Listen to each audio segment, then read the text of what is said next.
Part 3. A Governess at Thornfield. Chapter 7. Thornfield and Mr Rochester. Thornfield Hall was a large gentleman's house in the country, near a town called Millcote. There, after my 16-hour journey, I was welcomed by Mrs Fairfax. She was a little old lady, dressed in black, who seemed glad to have someone else to talk to apart from the servants.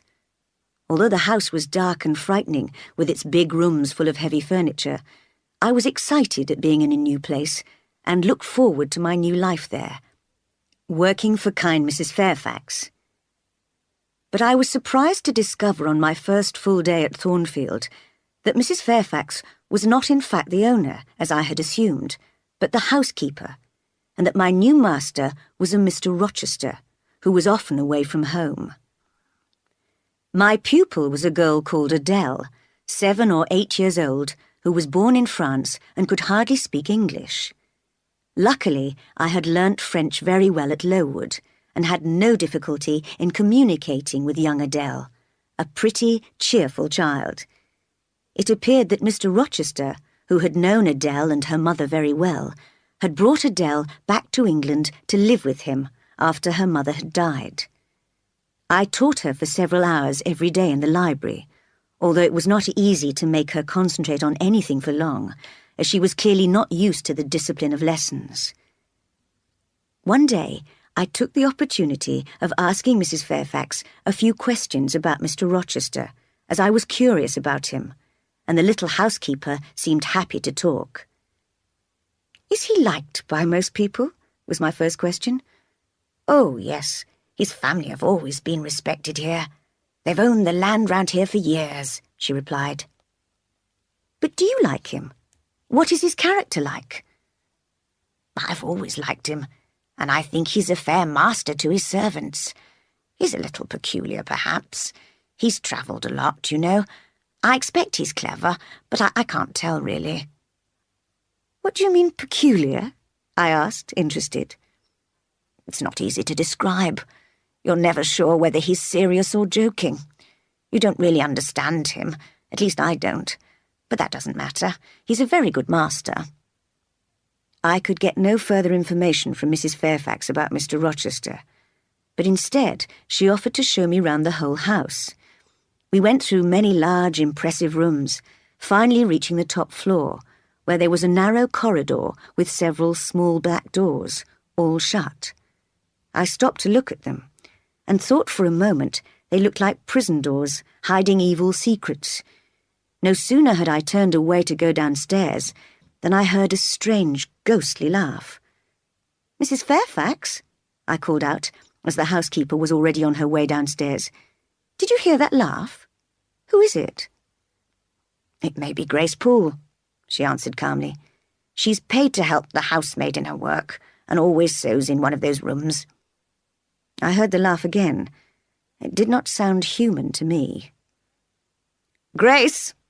called Mrs Fairfax. I did not expect anyone to answer, but in fact a door opened, and a middle-aged woman appeared. She looked too plain and sensible to be a ghost. "Too much noise, Grace," said Mrs Fairfax. "Remember your instructions." Grace nodded and went back into the room.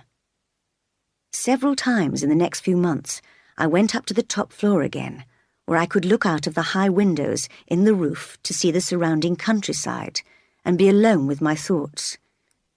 I was very happy teaching pretty little Adele in the daytime and talking to kind old Mrs Fairfax in the evening.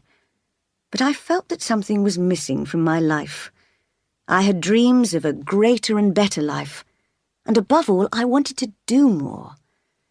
People are not always satisfied with a quiet life, and women as well as men need action. While on the top floor, I often heard Grace Poole's strange laugh, and sometimes I saw her too.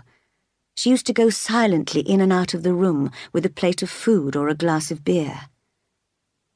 One day in January, I had a free afternoon, as Adele was ill, so I decided to walk to Hay, a village 2 miles away, to post a letter for the housekeeper.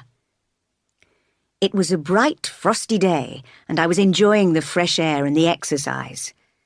Stopping on the lonely road, I watched the sun go down in the trees behind Thornfield, and then in the silence I heard a horse approaching. Suddenly there was a crash as the horse slipped and fell on the ice, bringing down its rider. I ran to see if I could help the traveller, who was swearing furiously as he pulled himself free of his horse. "Are you hurt, sir?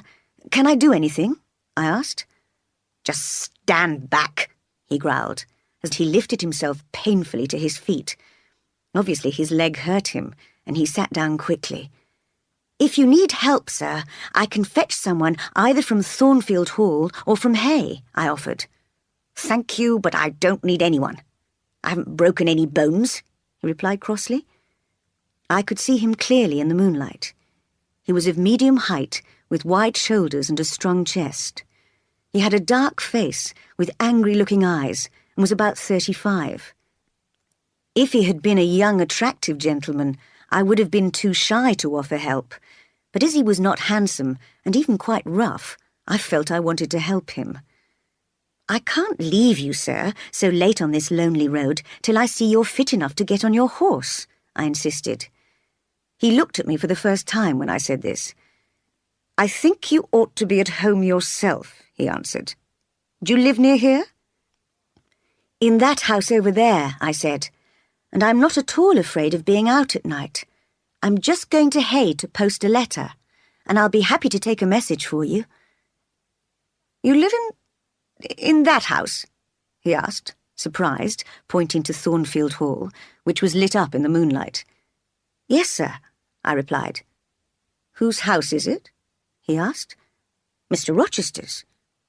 "Do you know Mr. Rochester?" was his next question. "No, I've never seen him," I answered. "You aren't a servant at Thornfield Hall, of course. You must be—" He hesitated, looking at my plain black dress. He seemed puzzled to know who I was, so I helped him. "I'm the governess." "Oh, the governess. I had forgotten." He tried to get up, but his leg was still hurting him badly. "I don't want you to fetch help, but you could help me yourself if you like."